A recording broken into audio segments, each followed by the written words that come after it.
So hello everyone, welcome back in Hardoi वाला aspirant channel. आशा करता हूँ आप सभी लोग अच्छे होंगे। जैसा कि मैंने आपको बताया था, एक इन्फॉर्मेशन दी थी कि यूपीएसआई और यूपी पुलिस कांस्टेबल की वैकेंसी आ चुकी है। तो उसके लिए हिंदी कहाँ से आप कवर करेंगे, हिंदी मैं आपकी कवर कराने जा रहा हूँ। सबसे पहला टॉपिक होता है वर्णमाला। जो बच्चे पहले तैयारी कर चुके हैं उनकी भी तैयारी हो जाएगी। जो बच्चे फ्रेशर हैं, वीडियो देख रहे हैं, लास्ट तक ज़रूर देखिएगा, इससे आपका टाइम भी बचेगा और आप इस वीडियो को बार बार देख के रिविज़न भी कर सकते हैं। तो चलते हैं अपने मुद्दे पे। यूपी पुलिस कांस्टेबल का जो एग्ज़ाम होता है उसमें टोटल हिंदी आती है 37 नंबर की। यूपी एसआई का जो एग्ज़ाम होता है उसमें हिंदी आती है 40 मार्क्स की। ये पॉइंट आपको पता होना चाहिए। बहुत सारे बच्चों को यही नहीं पता होता है कि हिंदी कितने नंबर की आ रही है। बहुत सारे बच्चों की हिंदी ग्रामर वीक होती है। आप लोग भरोसा रखिए, लास्ट तक वीडियो को देखेंगे तो काफ़ी कुछ चीज़ें यहाँ से आपकी क्लियर हो जाएंगी और कम टाइम में भी। तो चलिए शुरू करते हैं अपनी ये क्लास। पहला सबसे टॉपिक है हमारा, सबसे पहला टॉपिक है कि वर्णमाला की परिभाषा क्या है, वर्णमाला कहते किसे हैं।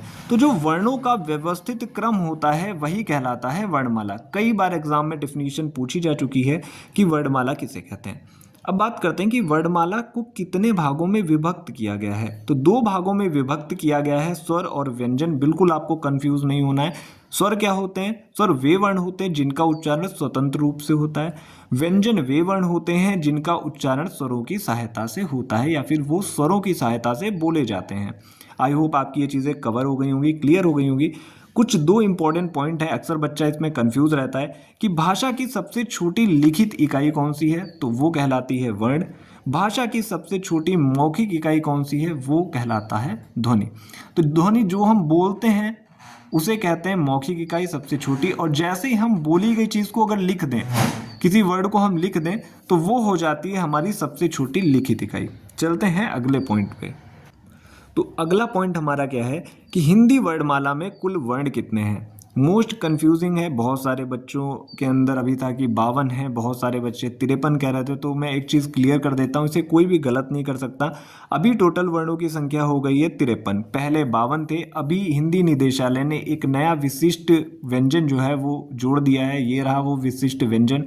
तो टोटल वर्णमाला में वर्ण हो जाते हैं 53। एग्जाम में आता है तो डायरेक्टली आपको 53 टिक करना है। दूसरा कंफ्यूजन होता है बच्चों का, तैयारी कर लेते हैं, वीडियोस देख लेते हैं यूट्यूब पे, लेकिन हर टीचर अलग अलग चीज़ें उनको बताता है कि स्वरों की कुल संख्या कितनी है। तो मेरे भाई स्वरों की कुल संख्या होती है 13। अभी 13 है, पहले बच्चों ने 11 लगाया था, बट आयोग ने क्या माना था, आयोग ने माना 13। तो आपको टोटल टिक करके क्या आना है, अगर एग्जाम में क्वेश्चन आता है स्वरों की कुल संख्या कितनी है, 11 13, अगर दोनों ऑप्शन में तो भी आपको 13 ही टिक करना है। तो ये टोटल आपके सामने लिखे हुए हैं 13 स्वर, देख सकते हैं। अब बात करते हैं मात्रा के आधार पर स्वर कितने प्रकार के होते हैं। तो मात्रा के आधार पर स्वर होते हैं दो प्रकार के, ह्रस्व स्वर और दीर्घ स्वर। ह्रस्व स्वरों को देखिए किन किन नामों से जानते हैं। इनको लघु स्वर भी कहते हैं, मूल स्वर भी कहते हैं और एक मात्रिक स्वर भी कहते हैं। ये टोटल होते हैं 4। इनकी संख्या होती है 4, आ, ई, उ और ऋ। अब हम बात करते हैं अगला पॉइंट, दीर्घ स्वर की बात करें तो इन्हें किन नामों से जाना जाता है, गुरु स्वर और संधि स्वर नाम से भी जाना जाता है और इन्हें द्विमात्रिक भी कहते हैं, एक ही बात है। ये कितने होते हैं, 7 होते हैं, आ, ई, उ, ए, ओ और औ। अब बात करते हैं अगले पॉइंट की।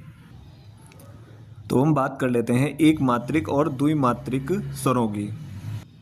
एक मात्रिक जो स्वर हैं वो 4 होते हैं, आ, ई, उ और ऋ। द्विमात्रिक की बात करें वो भी 4 होते हैं, ए, ओ और ओ। द्विमात्रिक स्वरों को दो भागों में बांटा गया है, मूल दीर्घ स्वर और संयुक्त दीर्घ स्वर। मूल दीर्घ स्वर कितने होते हैं, 3, बड़ा आ, बड़ी ई और बड़ा ऊ। इन्हें मूल दीर्घ स्वर क्यों कहा गया है, क्योंकि ये बनते हैं मूल स्वरों के योग से। बड़ा आ दो छोटे आ से मिलके बना है, बड़ी ई दो छोटी ई से मिलके बनी है, बड़ा ऊ दो छोटे ऊ से मिलके बना है। ये रहे मूल स्वर, मैंने आपको पहले ही अभी बता दिया था। तो इन्हें इस कारण मूल दीर्घ स्वर कहा जाता है। अब बात करते हैं संयुक्त दीर्घ स्वर कितने होते हैं, ये होते हैं 4, ए, ओ और ओ।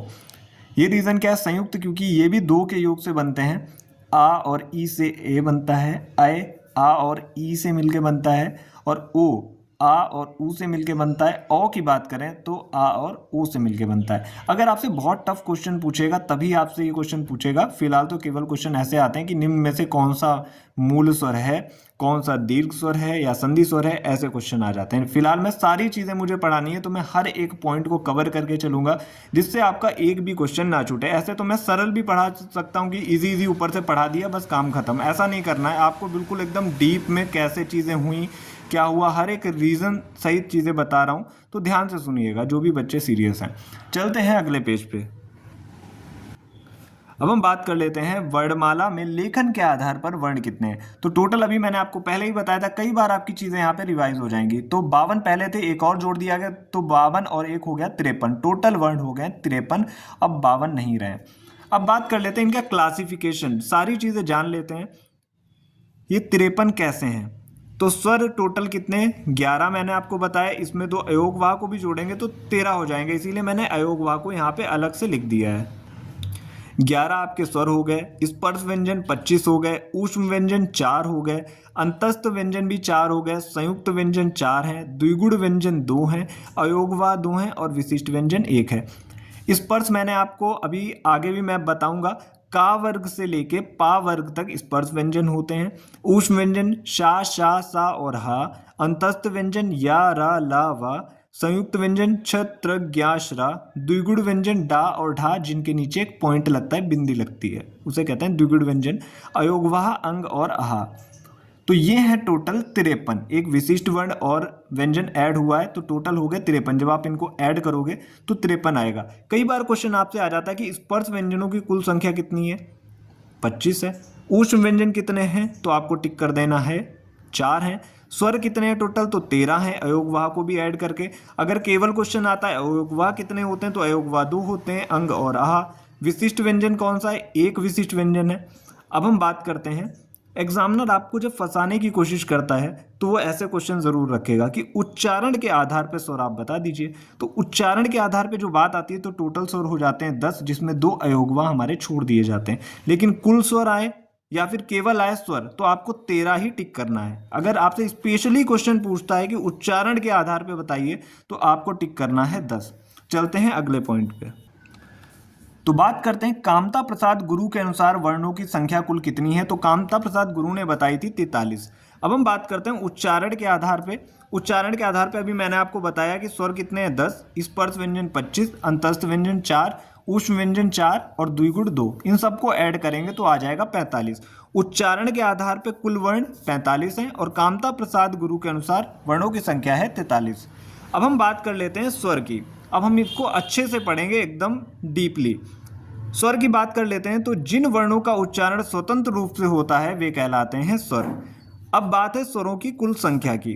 तो स्वरों की कुल संख्या है 13। यदि आपको एग्जाम में विकल्प में 11 नहीं दिया, सॉरी अगर 13 मतलब ना दिया हो तो आपको टिक क्या करना है, उस कंडीशन में आप 11 को टिक कर सकते हैं। अगर 13 दिया है तो आपको 13 को ही वरीयता देनी है, और अगर 11 13 दोनों है तब भी आपको 13 ही टिक करना है। तो तीनों कंडीशन से मैंने आपको निकाल दिया है।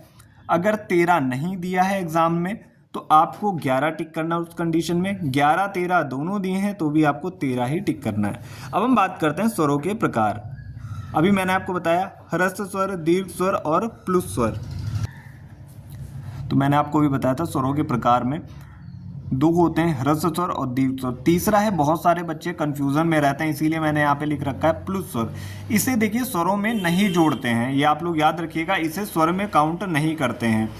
बात अभी हुई थी ह्रस्व स्वर की, तो ये कितने होते हैं 4। दीर्घ स्वर कितने होते हैं 7।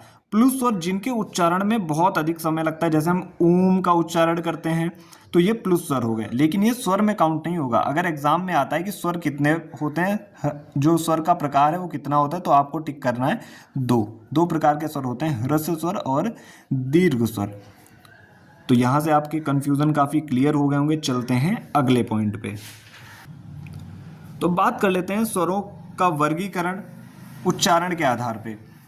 तो सबसे पहला पार्ट आता है हमारे मुख में जीभ का भाग। जीभ में 3 भाग होते हैं, अग्र भाग, मध्य भाग और पश्च भाग।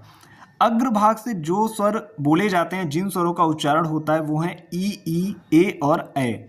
मध्य भाग से बोला जाता है आ और पश्च भाग से बोला जाता है बड़ा आ, छोटा ऊ, बड़ा ऊ और ओ। अब ये आपको खुद से एक्सपीरियंस करना है। जब आप ई का उच्चारण करोगे तो आपका जीभ का जो अगला भाग होता है, जिसे अग्र भाग बोलते हैं, वो एक्टिव होता है। तो जब बार बार आप 2-3 बार इसका रिवीजन करोगे या खुद से उच्चारण करके देखोगे तो चीज़ें आपकी क्लियर हो जाएंगी। अब हम बात कर लेते हैं मुख आकृति के आधार पर संवृत्त, अर्ध संवृत्त, विवृत्त और अर्धविवृत्त। संवृत्त में क्या होता है कि ऐसे स्वर जिनका उच्चारण करते समय मुख लगभग हमारा बंद रहता है, यानी कि क्लोज्ड रहता है, जैसे ई ऊ, ये हैं संवृत्त। तो यहाँ पे जिन चीज़ों की ट्रिक बन सकती है वो मैं आपको ट्रिक भी बता दूंगा। जैसे आपको संवृत्त याद करने हैं तो आप एक वर्ड याद रखिएगा सुई, जिसमें ऊ भी आता है ई भी आती है, तो यानी कि दोनों ऊ आएंगे और ई भी आएंगे दोनों। तो ये हो गया संवृत्त की एक ट्रिक हो गई। और अर्ध संवृत्त का मतलब होता है जिसमें हमारा मुख जो है आधा खुला रहता है, यानी कि सेमी क्लोज, मतलब आधा खुला रहेगा, सेमी ओपन रहेगा, आधा खुला रहेगा। बात करते हैं जब हम किसी को बुलाते हैं तो हम ओए करके बुलाते हैं, ऐसे आप याद रख सकते हो कि ओ और ए आते हैं अर्ध संवृत्त में। बात करते हैं विवृत्त में। विवृत्त को आप ऐसे भी देख सकते हो कि विवृत्त का मतलब जहाँ पे पूरा मुख खुले। जब हम बड़ा आ का उच्चारण करेंगे तो यहाँ पे हमारा पूरा मुख खुलेगा। अर्धविवृत्त जिसमें आधा मुख खुला रहे, जैसे कि ओ, ए, आ और आ। अब मैं आपको एक और चीज़ बताऊंगा कि आप इसको स्मार्ट वे में कैसे याद रख सकते हो। दो की मैंने आपको ट्रिक बता दी। संवृत्त से सुई याद रखिएगा जिसमें दोनों ऊ और दोनों ई आएंगे। और अर्ध संवृत्त की बात करें तो जब हम किसी को बुलाते हैं ओए करके, और विवृत्त की बात करें तो आ है बड़ा आ। इसके बाद जितने बचे हुए हैं वो आ गए अर्धविवृत्त में। इनसे क्वेश्चन बहुत बार आता है और बच्चा गलत करके चला आता है। अगर आप 2-3 बार इसको रिवाइज करोगे तो चीज़ें आपकी क्लियर हो जाएंगी। चलते हैं नेक्स्ट पॉइंट पे। अब बात करने वाले हैं मुख खुलने के आधार पर। तो वृत्तमुखी, अवृत्तमुखी। जब हम लोग किसी स्वर का उच्चारण करते हैं तो हमारा मुख जो होता है जब गोल हो जाता है तो उसे कहते हैं वृत्तमुखी। और अवृत्तमुखी जिसमें मुख की आकृति गोल ना हो। वृत्तमुखी, अब आप खुद बोल के देखिए, ऊ, ओ और ओ, यहाँ पे अपने मुख की जो आकृति है वो हल्की सी सर्कल टाइप की बन रही है, तो वृत्तमुखी हो गया। अवृत्तमुखी जितने बचे हुए स्वर हैं उनको आप अवृत्तमुखी में डाल दीजिए। अब बात करते हैं रीढ़ का उच्चारण स्थान। तो यह है जीवा मूर्धा है, ये आप लोग याद रखिएगा, कई बार एग्जाम में ये वाला भी क्वेश्चन आ चुका है। अब हम बात करते हैं उच्चारण के आधार पर स्वरों के भेद। मोस्ट इंपॉर्टेंट टॉपिक है, मोस्ट इंपॉर्टेंट पॉइंट है ये। तो 6 भेद हैं। जैसे कि जो आ और आ होता है, बड़ा होता है, इनका उच्चारण स्थान क्या होता है? कंठ। जब आप बोलोगे आ तो आपको ऐसा लगेगा गले से आवाज आ रही है, तो कंठ हो गया। तालव्य जस्ट इसके ऊपर होता है, उसको तालव्य बोलते हैं। तो ई और ई का उच्चारण करेंगे तो ये तालव्य से होता है। मूर्धन्य की बात करें तो ऋ का उच्चारण मूर्धा से होता है। ओष्ठ की बात कर लेते हैं तो ऊ और ऊ का उच्चारण ओष्ठ से होता है। और ए और ए कंठ तालव्य से है। ओ और ओ कंठ और ओष्ठ से इनका उच्चारण होता है। ये दोनों कई बार एग्जाम में आ चुके हैं, मोस्ट इंपॉर्टेंट है।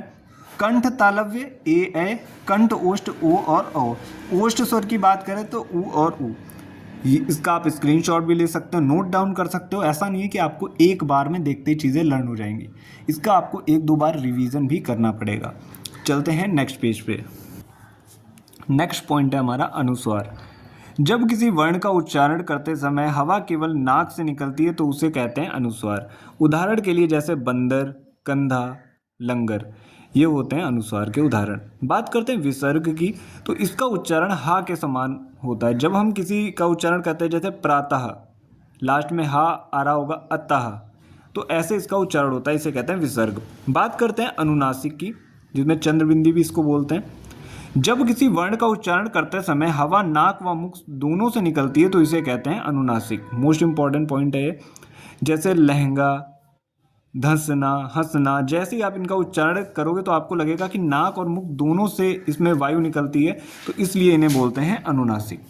अब हम डिस्कस करने वाले हैं कुछ इंपॉर्टेंट पॉइंट्स, और इसी के साथ ही हमारा ये टॉपिक ख़त्म हो जाएगा और कल हम व्यंजन आपको पढ़ा देंगे, जिससे आपका फुल वर्णमाला टॉपिक क्लियर हो जाएगा। एक भी क्वेश्चन यहाँ से बाहर नहीं जाएगा। मोस्ट इंपॉर्टेंट पॉइंट है जो डायरेक्टली आते हैं एग्जाम में। अर्ध स्वर किसे कहते हैं? तो देखिए, अर्ध स्वर कहा जाता है या और वा को। प्राकृतिक स्वर किसे कहते हैं? आ, ई और ऊ को। कंठ स्वर कौन सा है? अभी मैंने आपको बताया आ और बड़ा आ है। तालव्य स्वर किसे कहते हैं? ई और ई। मूर्धन्य स्वर किसे कहते हैं? जिसका मूर्धा से उच्चारण होता है, ऋ। ओष्ठ स्वर कौन से हैं? ऊ और ऊ है। कंठ ओष्ठ स्वर कौन से हैं? ओ और ओ है। कंठ तालव्य कौन सा है? ए और ए है। अब कुछ बात कर लेते हैं। एक क्वेश्चन आया था एग्जाम में कि जब हम किसी स्वर रहित व्यंजन और स्वर सहित व्यंजन का योग करते हैं तो क्या बनता है? तो बनता है संयुक्त व्यंजन। मैं आपको आगे भी पढ़ाऊंगा, लेकिन ये पहले ही मैं आपको बता दे रहा हूँ। संयुक्त व्यंजन 4 होते हैं, छ, त्र, ज्ञा और श्रा। छा जो बनता है वो का और शा से बनता है। त्रा बनता है ता और रा से। और जो ज्ञा है वो बनता है जा और वहाँ से। श्रा की बात करें तो ये बनता है शा और रा से। इसमें देखिए एक जो व्यंजन है वो स्वर सहित है, ये स्वर सहित है और ये स्वर रहित है, क्योंकि किसी भी वर्ड के नीचे जैसे ही आप हलंत लगाते हो तो इसका मतलब है स्वर वहाँ से हट जाता है। तो ये था एक इम्पॉर्टेंट पॉइंट, इसे हम लोग आगे भी डिस्कस करेंगे। तो ये थी बात स्वर की। अब कल हम लोग पढ़ेंगे व्यंजन। आई होप आपको चीज़ें समझ में आएंगी। किसी भी बच्चे को कोई कन्फ्यूज़न हो तो बाय कमेंट सेक्शन खुला हुआ है, वहाँ पे आप पूछ सकते हो अपनी प्रॉब्लम्स। और ये आपको टॉपिक कैसा लगा, आगे मैं इसको कंटिन्यू रखूँ या ना रखूँ, ये भी आप लोग मुझे कमेंट सेक्शन में बता सकते हो। तो आज के लिए इतना ही, मिलते हैं next day next important topic के साथ। कल पढ़ाएंगे हम आपको व्यंजन।